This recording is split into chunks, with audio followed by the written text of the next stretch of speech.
Statistics say about 80% of people who attempt or complete suicide present warning signs to those around them.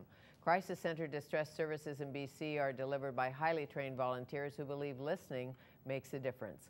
Liz Robbins has a master's degree in clinical counseling. She is the clinical manager at the Crisis Intervention and Suicide Prevention Center. Richard Kramer is the distress services director at the center, and it is my pleasure to welcome Liz Robbins and Richard Kramer to Studio 4 to tell us more.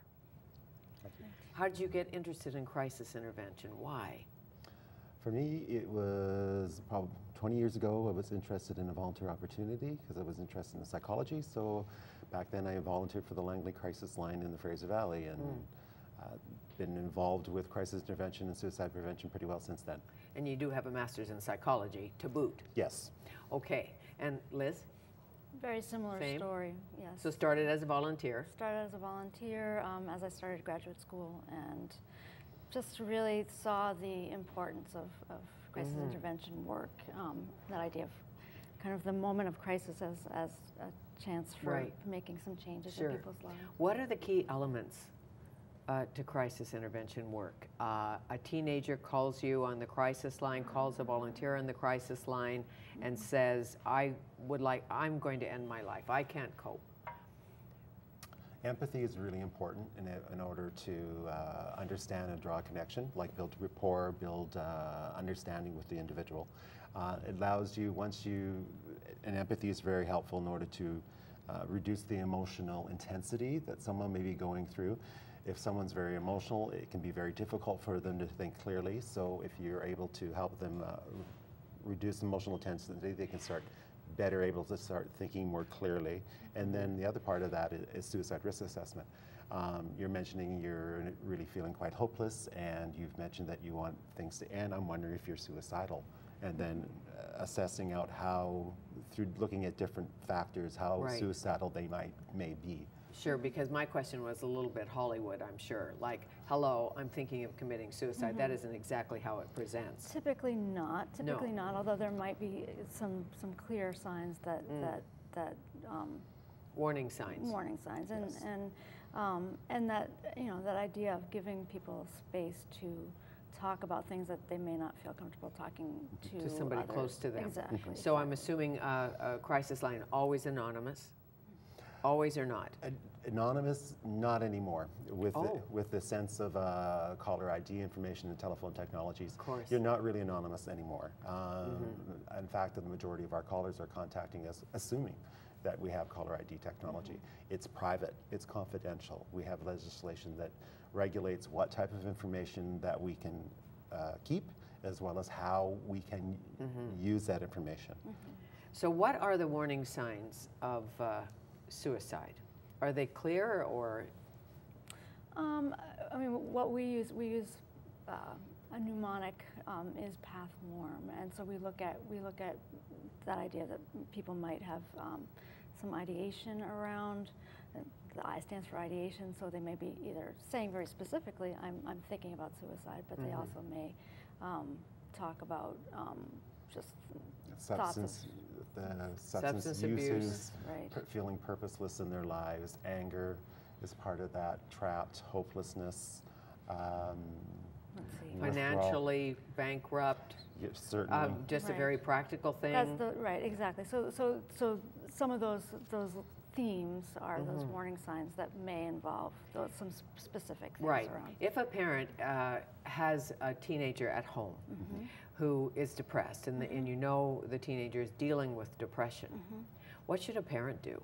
Like, how should a parent talk to the child? Just bring it up, or see a counselor? What? Probably a bit of both. Parents need to, if you're noticing your child's feeling depressed or not quite, maybe withdrawn, ask, I've noticed this, I'm really concerned, how are you doing? And just open the conversation. Youth, anybody who's dealing with depression, not just youth, can feel very awkward, embarrassed, maybe there's a sense of humiliation, that I'm different and I don't really feel comfortable talking about this because people may think less of me. Stigma still remains a big issue with mental health issues. Well, the Dennehy's told me, as you heard, Kelty told both of them, there's something wrong with me, and I do not know what it is. I do not know why I feel like this. And often, you know, first of all, depression and lots of mental illness comes on for young people. I mean, that's typically at the what time. age? About 14, they say. I don't know. Somewhere maybe around 10, there. It depends on males and females. It's a little different, but for young boys, it's more in the 13 to 17 range, I think. 13 to 17. Yeah. More young males commit suicide than young females? They complete suicide, yes. They complete suicide, so the females threaten more, or what? Females attempt more frequently, and males die by suicide more frequently. Reason? Some of the research speculates it's by choice of means. Males tend to choose more violent or lethal means, where females tend to choose less violent means, or means like, for example, drug overdoses that allow you more opportunity to intervene. Okay, sure, pump a stomach or Yes.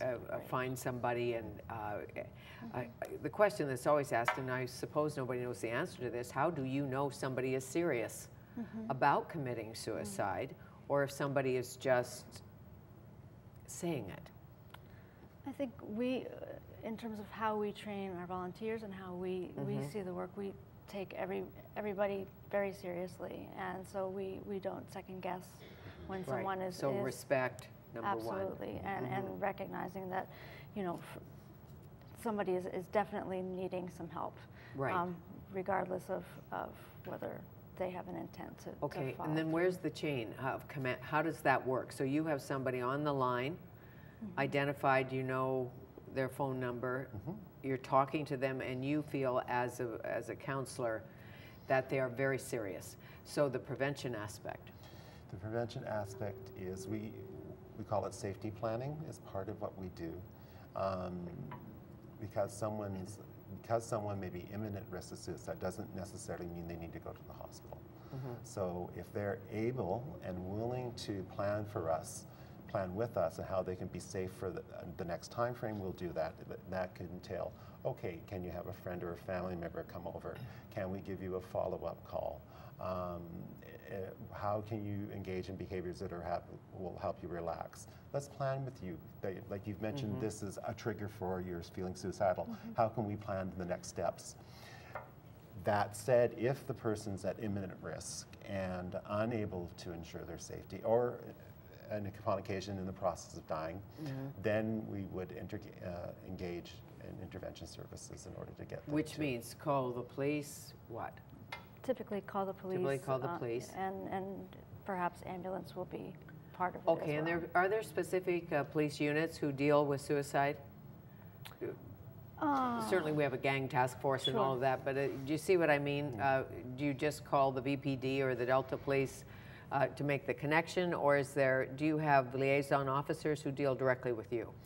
We don't have liaison officers that deal directly with us. In Vancouver, there's what they call CAR 87, which is a social psychiatric nurse and plainclothes officers that will go attend to mental health emergencies.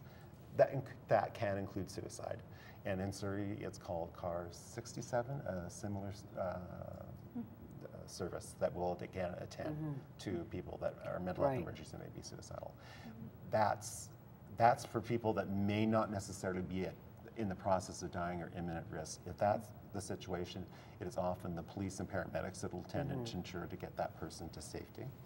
Okay, as a volunteer, how do you determine if it's a real call or it's a prankster, or after doing it as long as you both have done it, what's the litmus test? Again, we take everything seriously. Seriously. So we will respond like as if 911, same. exactly. So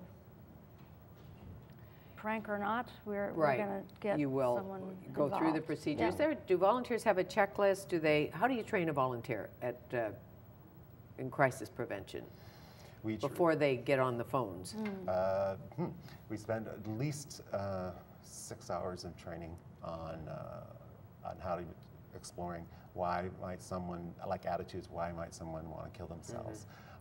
What are your beliefs around death, as well as in exploring the signs, like what might be warning signs that a person's suicidal, as we'd like the is path warm, and then, okay, if you're seeing these, you need to be asking the question, are you suicidal? Have you thought of suicide in the last 2 months? Are you killing yourself now while we're on the phone with you? And those type of questions, and from there, start assessing how are you thinking of killing yourself? Right. I believe that'll do the plan. Okay.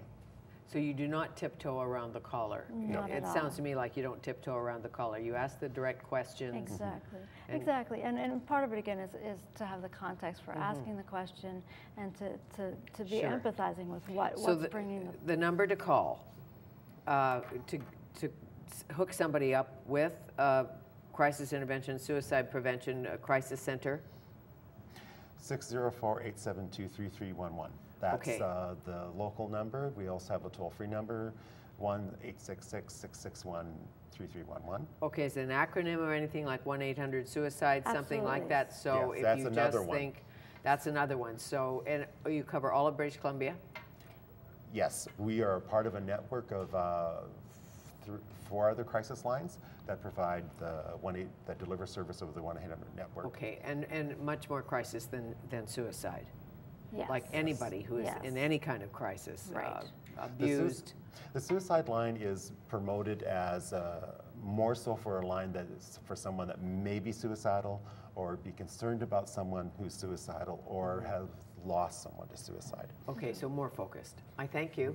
Nice to see you, Richard Kramer and Liz Robbins. Richard and Liz, I said earlier, that's a famous couple. Thank you. You can catch all of our conversations on YouTube or follow us on Twitter at Fanny Studio 4.